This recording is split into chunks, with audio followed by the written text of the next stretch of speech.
नमस्कार दोस्तों, आशा करता हूँ आप सब अच्छे होंगे। स्वागत है आपका हमारे यूट्यूब चैनल एग्जाम अफेयर्स में।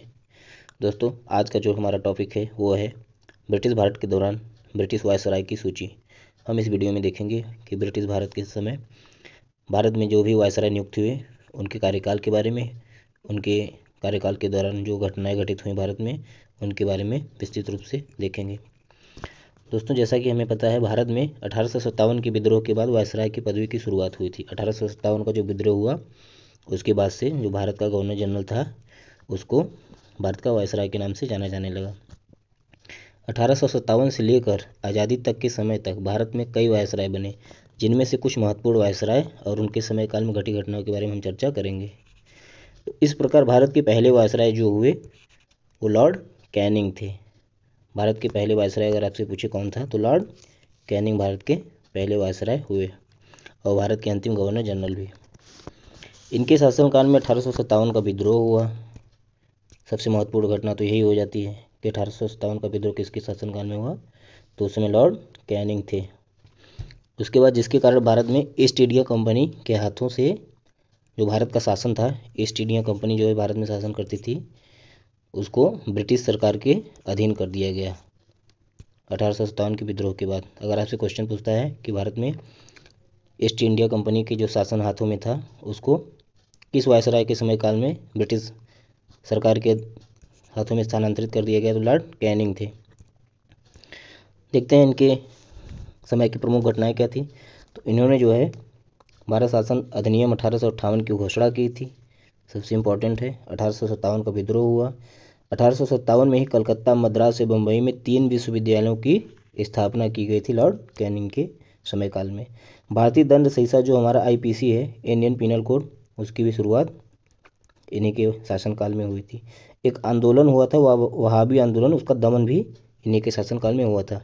इनके शासनकाल की और महत्वपूर्ण घटनाओं के बारे में बात करते हैं। जैसे लॉर्ड डलहौजी ने जो वेबगत का सिद्धांत पारित किया था उसको इन्होंने समाप्त किया था। जो डॉक्ट्रिनल लैप्स थी, डॉक्ट्रिनल लैप्स वेबगत का सिद्धांत, उसको इन्होंने बंद किया था। अगला आता है अगले वायसराय का शासनकाल, तो लॉर्ड जॉन लॉरेंस 1864 से लेके 69 तक था इनका। इनके शासनकाल में भूटान आंदोलन हुआ 1865 में। कलकत्ता, बम्बई और उच्च न्यायालयों में जो है, कलकत्ता, बम्बई और मद्रास में उच्च न्यायालयों की स्थापना जो हुई थी लॉर्ड लॉरेंस के समय काल में 1865 में हुई थी। कलकत्ता, बम्बई और मद्रास में हाई कोर्ट की स्थापना। अगले इंपॉर्टेंट वायसराय आ जाते हैं लॉर्ड मेयो। लॉर्ड मेयो का भी कार्यकाल बहुत ही इंपॉर्टेंट हो जाता है परीक्षा की दृष्टि से, क्योंकि जो है मेयो के कार्यकाल में क्या हुआ था, भारत के सांख्यिकी सर्वेक्षण की स्थापना की गई थी, कृषि और वाणिज्य विभाग की स्थापना की गई थी, राज्य रेलवे विभाग की स्थापना की गई थी। और लॉर्ड मेयो के ही कार्यकाल में 1872 में पहली बार हमारे देश में जनगणना हुई थी। तो ये क्वेश्चन बहुत ही इंपॉर्टेंट हो जाता है, इसको ध्यान रखिएगा। लॉर्ड मेयो की जो 1872 में अंडमान में हत्या कर दी गई थी, तो इसको ध्यान रखिएगा। आपसे क्वेश्चन पूछ सकता है कि वो कौन सा वायसराय था जिसका उसके कार्यकाल में ही हत्या हुई थी, तो लॉर्ड मेयो थे। कहाँ हत्या हुई थी? अंडमान निकोबार द्वीप समूह पे। अगले वायसराय आ जाते हैं लॉर्ड लिटन। लॉर्ड लिटन के शासनकाल की घटनाएं देखते हैं। महारानी विक्टोरिया द्वारा भारत की महारानी के खिताब की धारणा कर ली गई। जो ब्रिटिश महारानी थी विक्टोरिया, उन्हें भारत की महारानी भी कहा जाने लगा।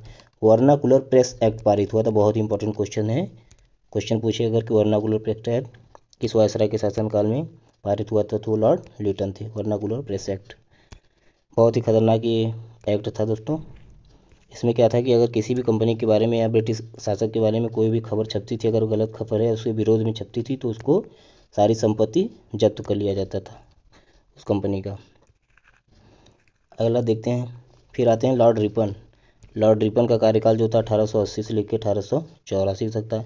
इनका भी कार्यकाल बहुत ही इंपॉर्टेंट हो जाता है। इनके कार्यकाल की महत्वपूर्ण घटनाएं क्या थी कि पहले फैक्ट्री अधिनियम एवं पहली बार जनगणना जो है रिपन की नियमित जनगणना हुई थी। मेयो के कार्यकाल में जो 72 में हुई थी वो पहली बार जनगणना हुई थी, लेकिन 1881 के बाद से 10-10 साल पे जो जनगणना होने लगी नियमित रूप से, वो लॉर्ड रिपन के समय से हो रही है। उसके बाद हंटर आयोग, आपसे क्वेश्चन पूछे कि हंटर आयोग शिक्षा पर किसने लगाया, तो हंटर आयोग किससे संबंधित है? शिक्षा से। किसके शासनकाल से संबंधित है? लॉर्ड रिपन की। इल्बर्ट विवाद, इल्बर्ट विवाद भी बहुत ही मशहूर है। इल्बर्ट विवाद भी लॉर्ड रिपन के शासनकाल से संबंधित है। उसके बाद इन्होंने और क्या क्या किया कि वर्नाकुलर प्रेस एक्ट था जो लॉर्ड लिटन ने लगाया था उसको निरस्त किया था उन्होंने। पहला कारखाना अधिनियम भी इन्हीं के शासनकाल में पारित हुआ। तो ये थी कुछ महत्वपूर्ण घटनाएं लॉर्ड रिपन के समयकाल की, इनको आप ध्यान रखिएगा। आते हैं आगे लॉर्ड डफरिन का शासनकाल। इनका शासनकाल समय था 1884 से लेकर 1888 तक। सबसे महत्वपूर्ण घटना इनके शासनकाल की जो हमसे पूछता है भारतीय राष्ट्रीय कांग्रेस की स्थापना, बहुत ही इंपॉर्टेंट घटना है इनके शासनकाल की। भारतीय राष्ट्रीय कांग्रेस की स्थापना कब हुई थी, उसमें भारत का वायसराय कौन था, लॉर्ड डफरिन थे। 1885 में हुई थी, 18 दिसंबर 1885 में भारतीय राष्ट्रीय कांग्रेस की स्थापना। और तीसरा बर्मा जो युद्ध भी हुआ था वो भी लॉर्ड डफरिन के समय काल में ही हुआ था, 1885 में हुआ था तीसरा बर्मा युद्ध। अगले वायसराय आ जाते हैं लॉर्ड लैंसडाउन। लॉर्ड लैंसडाउन का जो है कार्यकाल था 1888 से लेकर 1894 तक। इनके शासनकाल में क्या घटना हुई, डुरंड आयोग की नियुक्ति और भारत पाकिस्तान और अफगानिस्तान के बीच जो डुरंड रेखा है उसको परिभाषित किया था लॉर्ड लैंसडाउन के समय में, डुरंड रेखा को नाम दिया गया था। अगले वायसराय देखते हैं लॉर्ड कर्जन। लॉर्ड कर्जन, इनका भी शासनकाल बहुत ही इंपॉर्टेंट है परीक्षा की दृष्टि से फ्रेंड्स। इनके शासनकाल में बंगाल का विभाजन 1905 में हुआ था। किसके बाद, ये क्वेश्चन स्टार लगा लीजिएगा, बहुत ही इंपॉर्टेंट है, परीक्षा में हमेशा पूछा जाता है कि बंगाल का विभाजन जब हुआ तो उसमें भारत के वायसराय कौन थे, लॉर्ड कर्जन थे। भारतीय विश्वविद्यालय अधिनियम लॉर्ड कर्जन के शासनकाल में पारित हुआ। पुलिस आयोग की नियुक्ति भी लॉर्ड कर्जन के शासनकाल से। ये सब बहुत ही इंपॉर्टेंट क्वेश्चन है, इनको आप एक बार देख लीजिएगा अच्छे से। आगे आते हैं, आगे फिर अगले वायसराय आते हैं लॉर्ड मिंटो द्वितीय। इनका शासनकाल 1905 से लेकर 1910 तक था।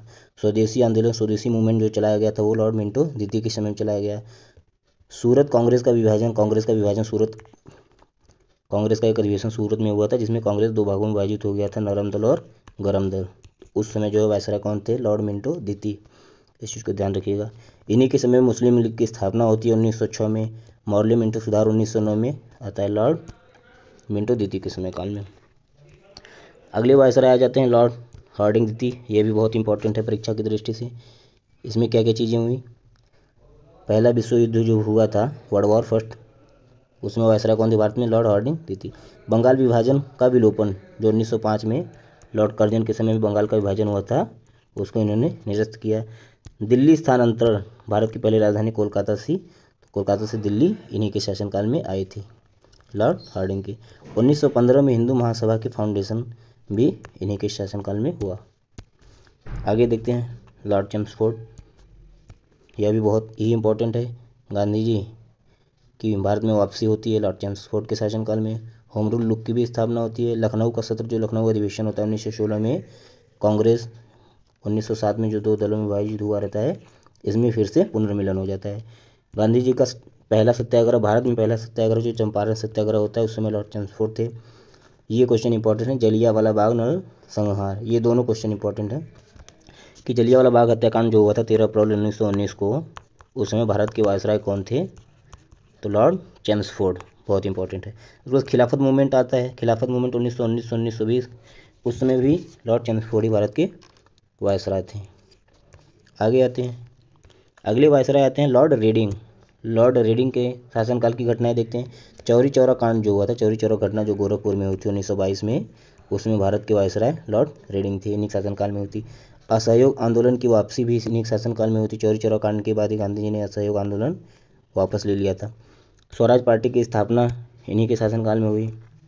1925 में काकोरी ट्रेन डकैती जो हुई थी 1925 में, लॉर्ड रेडिंग के शासनकाल से थी। अब एक बार इनका शासनकाल अगर ध्यान से देखे रहेंगे तो हम घटनाओं के बारे में आराम से उत्तर दे पाएंगे।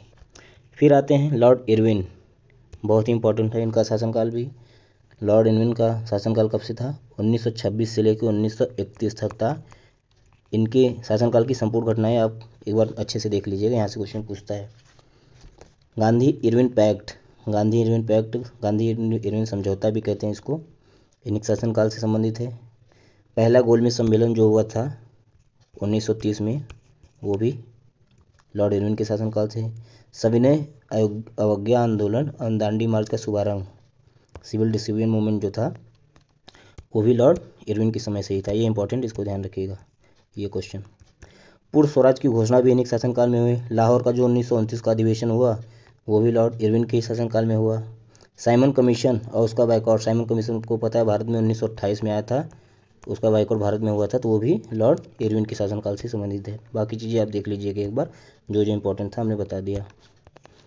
आगे बढ़ते हैं, अगले वायसराय आते हैं लॉर्ड विलिंगडन। 1931 से लेकर 1936 तक इनका शासनकाल था। भारत सरकार अधिनियम जो 1935 में आया था वो लॉर्ड विलिंगडन के शासनकाल में ही आया था। गांधी और अम्बेडकर के बीच जो है पूना पैक्ट हुआ था, ये क्वेश्चन इंपॉर्टेंट है, इसको ध्यान रखिएगा। वो भी उस समय वायसराय कौन थे? Lord Willingdon. गांधी और बाबा साहब अम्बेडकर के बीच जो पूना पैक्ट हुआ था। उसके बाद सांप्रदायिक पुरस्कार कम्युनल अवार्ड जो था 1932 में आया था रामसे मैकडोनाल्ड द्वारा, वो भी लॉर्ड विलिंगडन के शासनकाल में ही आया था। पहला जो है गोलमेज सम्मेलन लॉर्ड रिपन के माफ़ कीजिएगा, लॉर्ड इरविन के शासनकाल में पहला गोलमेज सम्मेलन हुआ था, लेकिन दूसरा और तीसरा जो था 3132 में, 1931-32 में वो था विलिंगटन के समय में। ठीक है, अगले वायसराय भारत कहते हैं लॉर्ड लिनलिथगो। इनका शासनकाल 1936 से लेकर 1943 तक था। इनके शासनकाल में क्या क्या हुआ? कांग्रेस का अध्यक्ष जहाँ से सुभाष चंद्र बोस का इस्तीफा, कांग्रेस के जो अध्यक्ष सुभाष चंद्र बोस बने थे उस समय, तो कुछ उस समय विवाद हो गया था गांधी जी के साथ, तो उन्होंने अपने पद से इस्तीफा दे दिया था। लॉर्ड लिनलिथगो के शासनकाल। फॉरवर्ड ब्लॉक का गठन भी इन्हीं के समय में हुआ। द्वितीय विश्व युद्ध का, जब द्वितीय विश्व युद्ध हुआ था उसमें भारत में वायसराय कौन थे? लिनलिथगो थे। ठीक है, ध्यान रखिएगा इसको। उसके बाद क्रिप्स मिशन भारत में जब आया, लॉर्ड लिनलिथगो उसमें थे। भारत छोड़ो आंदोलन, ये क्वेश्चन कई बार पूछ चुका है एग्जामों में, इसको ध्यान रखिएगा। भारत छोड़ो आंदोलन जब हुआ था उसमें भारत के वायसराय लॉर्ड लिनलिथगो थे। ठीक है फ्रेंड्स, आगे देखते हैं। अगले वायसराय आते हैं लॉर्ड वावेल। इनका शासनकाल था 1943 से लेकर 1947 तक। इनके शासनकाल की प्रमुख घटनाएं जो हैं, सी राजगोपालचारी जी ने सी फॉर्मूला दिया था इनके शासनकाल में। वावेल योजना और शिमला समझौता भी, शिमला सम्मेलन इन्हीं के शासनकाल में हुआ, ये क्वेश्चन ध्यान रखिएगा। नौसेना विद्रोह 1946 में जो हुआ था उसमें वायसराय लॉर्ड वेवेल थे। कैबिनेट मिशन जब आया उस समय, ये भी क्वेश्चन इंपॉर्टेंट हो जाता है कि भारत में जब कैबिनेट मिशन आया तो उस समय वायसराय भारत के कौन थे? लॉर्ड वावेल साहब थे। आगे देखते हैं, एक और महत्वपूर्ण घटना इनके शासनकाल के, क्लेमेंट एटली द्वारा भारत में ब्रिटिश शासन की समाप्ति की घोषणा। उसमें ब्रिटेन के जो प्रधानमंत्री थे क्लेमेंट एटली, उन्होंने भारत में ब्रिटिश शासन की समाप्ति की घोषणा की थी, तो उसमें वायसराय कौन था? लॉर्ड वेवेल थे। आखिरी देखते हैं वायसराय भारत के कौन थे, ये भी क्वेश्चन पूछ सकता है कि भारत के आखिरी वायसराय कौन थे? तो लॉर्ड माउंटबेटन, 1947 में, उसमें भारत को स्वतंत्रता हुई और भारत का विभाजन हुआ। तो ये थे भारत के वायसराय से संबंधित कुछ महत्वपूर्ण प्रश्न। वीडियो आपको कैसा लगा हमें कमेंट बॉक्स में ज़रूर बताएं, और वीडियो अच्छा लगा हो तो लाइक शेयर और सब्सक्राइब जरूर करें फ्रेंड्स। धन्यवाद।